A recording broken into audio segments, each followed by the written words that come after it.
Ni story au ni jaba? We saw two people. They were in tight black suit, and they had big eyes and a small. We didn't actually see their nose. It was quite small, and their mouth was quite small as well. One of them was running in slow motion up across the ship. I stand by what I saw. There was no reason for any of us to make that up. Za jaba walai. Hizi stories zako si. Unanipima wala. Wewe hizi stories zako. Stories zako zinakuwa za jaba. Welcome to the first episode of Stories Ajaba. My name is Jamal Jamini and I am a handsome, ravishing, dashing, excellent, fine, amazing host. Let's get into it. If you're new here, hi, my name is Jamal Jamini and I create content on YouTube, TikTok, Instagram. And since I'm starting this podcast, I'm also going to be available on Apple Podcasts, Spotify, or anywhere that you find your podcast or anywhere that you listen to your podcast.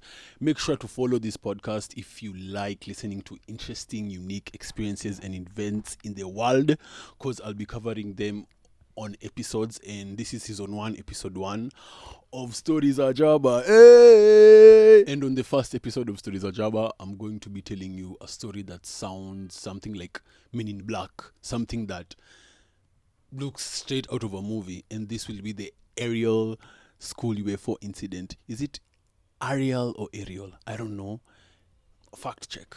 Ariel school UFO incident. This story happened in 1994. Sayota sikuwa nimezaliwa. Damn. Ilikuwa mbali, but you know what? Age is just a number. Age is just a number. Are you married or are you happily married? Let me know. So this incident happened at a small school called Ariel. It was located in Rua, just outside the city of Harare in Zimbabwe. It's giving Zimbabwe.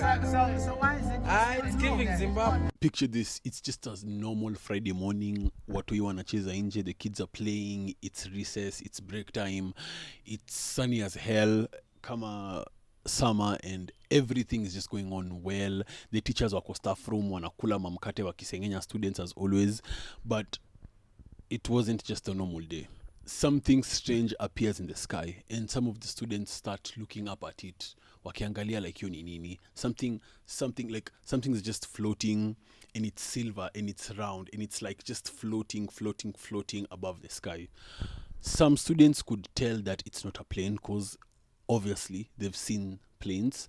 Others didn't, so walienda like closer to it wakiangalia. And what's more scary is it was approaching them. It wasn't just like passing by. It was just approaching them. The playground, watu wadogo, kindergarten, 6 years old, 7 years old. At max, it's 7 years old. So you can imagine the curiosity these kids have. So the object decides to land on the school playground, karibu na bushes, just near where the children are playing. Now, I want you to imagine being a kid and being that curious to see like what is that. As for me, mimi nilikuanga mtoto mwoga sana, singewahi kanyaga malika hapo, but the kids went closer to look at it, and as while they were going closer, they noticed two small people that were coming out of the object. This object, we are going to name it UFO. The children later described those things as being 1 meter tall, having dark round eyes, and being grey and pale in skin. Aliens. Relax, stay with me. The children also described them as wearing tight, shiny black clothes that were like reflecting the sky's sunlight and rays like into them. Like these were straight out of a Men in Black movie. Just aliens. And one of the strangest things that the kids described, they were moving like they were flying. Ni kama like they were floating or just gliding. Some of the kids even said that they were teleporting, as from one rock to another. Some of them were scared, some of them were shook, some of them were still curious. But what later happened was the most weirdest thing that has ever happened in that whole city, because this became an incident that the whole city brought out investigators to look at. Stima imepotea, but the show must go on. Stima imepotea, but the show must go on. You can just notice the ring light isn't reflecting me, but let's go on. These kids felt like the aliens were like communicating to them telepathically, like no words, nothing, like they were piercing through their minds, wakiwapea signals and words, and just weird shit, just weird. And get this, the message was about the future of the earth. If you're watching this video on TikTok or Instagram, please click the link on my bio to watch the full video, or you can click the link on my bio. Bado utapata kwa Apple Podcasts, bado utapata kwa Spotify, or anywhere that you stream your podcast from. So kama uko YouTube, tuendele. So these aliens were giving them warnings about the earth, our earth. Aliens wanatupea warning about our earth. We were playing down over there on the log. Yeah? And then we saw something shiny, so we all ran down over there. And it was in the early morning? It was at break time. Yeah? And then we saw something shiny. And we saw two people. They were in tight black suit. And they had big eyes. And we didn't actually see their nose. It was quite small. And their mouth was quite small as well. One of them was running in slow motion up across the ship, and the other one was standing beside the ship. Yeah, you made a drawing, huh? It looked like this? No, yeah, something like that. I couldn't see the eyes or the nose or the mouth. It was just blank, like a piece of paper. Well, when they came, I thought they were crazy. Was this the first thing you thought? I thought they were crazy just coming to our school doing nothing. And all I saw was something like silver coming down, and I said, what must that be? And everybody's crowding it. I must go crowd too. And then I went and I started crowding, and everybody, then more people came and more. And then I said, hey, I can't see anymore. Come on, somebody, I'm short. Come on. And then I went to the front, and I started seeing more of them, and then I just ran away. To warn us something's going to happen, that something bad is going to happen to the earth. Yeah? I think they came here to try and warn us that the children that because we're young. We've got a long time. We've got a long time till we die. To warn us that in. They also communicated if humans continued to live on as they are now and develop technology, that the state of the world would be in shambles. Yani, everything will be going to shit. Like, everything will be a shit show. I feel like it's low-key becoming true, and you can imagine those kids, how they were feeling. Some of them described it as intense, as worried. Like, some of them were shocked. Mimi personally, ningejikojolea cause ain't no way. Some of them looked into the aliens' eyes, waka feel like a certain type of calmness, and they just like relaxed. And after that, no sound, nothing. The beings wakaingia kwa hiyo UFO yao, and they just shipped back to where they're from. No sound, no trace, nothing was found. Just the kids and the experience. More than 60 children reported to see the exact same thing and experience the exact same thing. More than 60 children. One kid could lie, 2 kids could lie, 3 kids could lie, 4, but over 60 kids. I believe them. Ata before tufike mbele ya story, I believe them. I am with the child. I'm not with the child. I don't have the instrument to carry a child. But I believe the child.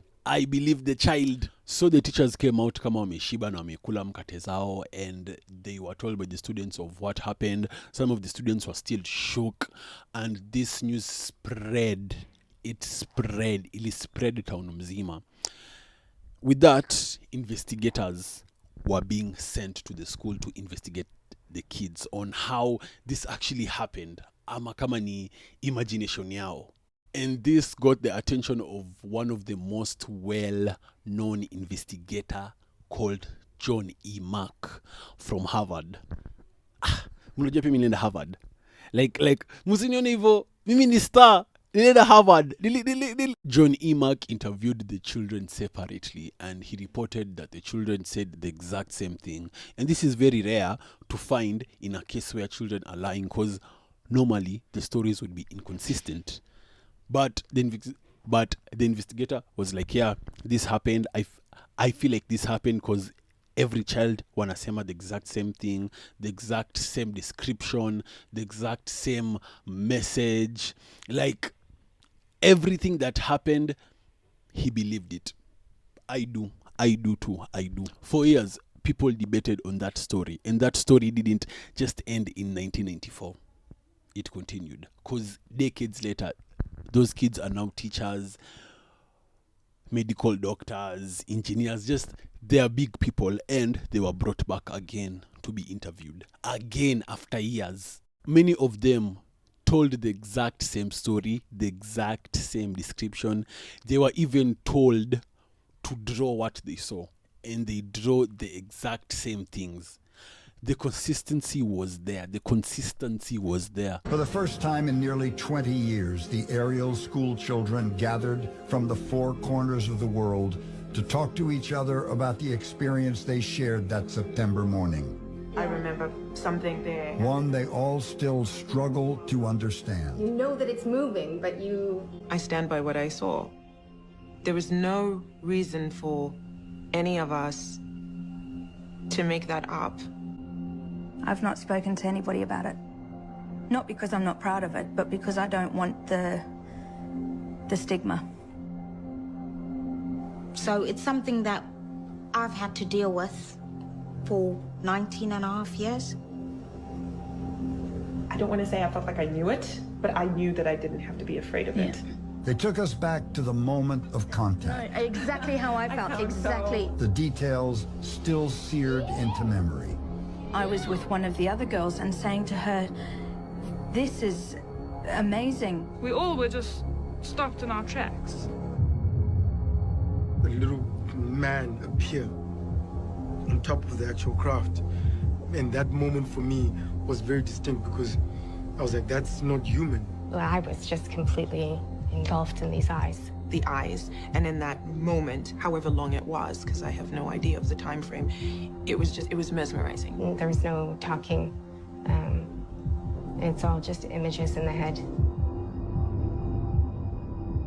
Telepathic communication. They were trying to communicate, trying to tell us something. It was something to do with the environment. I kept getting these thoughts and ideas in my mind of technology. Technology's not helping, technology's bad. And we're going down a wrong path, and we have to start recognizing that what we're doing is detrimental, and we need to make changes. And I don't know what to do with that, or they were reaching out to us. It was as if they wanted us to go with them. At that moment, that was kind of when I snapped right out of the trance. As soon as I broke contact, all of those feelings, technology, the bad, the horribleness that was happening and going around my body at the time went. It's making me a bit anxious being back here. I can feel it right now. I was scared. They came running up here in such a panic, screaming, ah, no, they were here, you know, and a child can't make that up. So I was there when they were interviewing them and saw the way they were. It was just a huge big mess and muddle up and just people everywhere. Just asked them questions straight off without explaining to the children what they were doing and why they were doing it. It was chaos in terms of the media frenzy that was going on and us being so young and not even being allowed time to comprehend what we had seen. Our teachers certainly didn't believe us, so that was a big deal, because we had to continue going to school there. So what really happened at that school? Was it an imagination? Was it really reality? Was it hallucination? Maybe the kids took something. Like, it's a big question up to today. And some of the kids who are now adults, they said that they now understand how kids feel when they are very dismissed quickly. They were like, no, like kachini wewe hakuna kitu unasema. Like they usually tend to believe children more because they know how being dismissed feels. But this story still remains as one of the most mysterious encounters that has ever been reported in Africa. You don't know, I know, but I know that they're telling the truth. And I am like, my view on this is we can't be that naive to believe that ati sisi pekee ndo tuko kwa hii dunia pekee. Like there are other beings outside. There are so many conspiracy theories, and I'm so excited that I actually created this podcast because I'm going to be talking about them. I am a major conspiracy theorist. That's what I watch. That's what I do. That's what I talk about with my friends. And you would be dumb if you believe that this story is false. So, niambie, ni story au ni jaba? Thank you so much for staying tuned throughout the whole video. If you're listening to this audio on your podcast, thank you so much for listening. Thank you so much for actually clicking this video. Remember to subscribe if you're watching this on YouTube. Remember to follow me on all of my social media platforms, TikTok, Instagram, YouTube, especially TikTok because I post a lot of commentary videos there. And be sure to expect a lot of more content from me. And this is season 1, episode 1 of Stories Ajaba. Tell me how the episode was. Tell me your views. Tell me everything that you want, and I'll be discussing major conspiracy theories. Nawapenda. See you on the next video.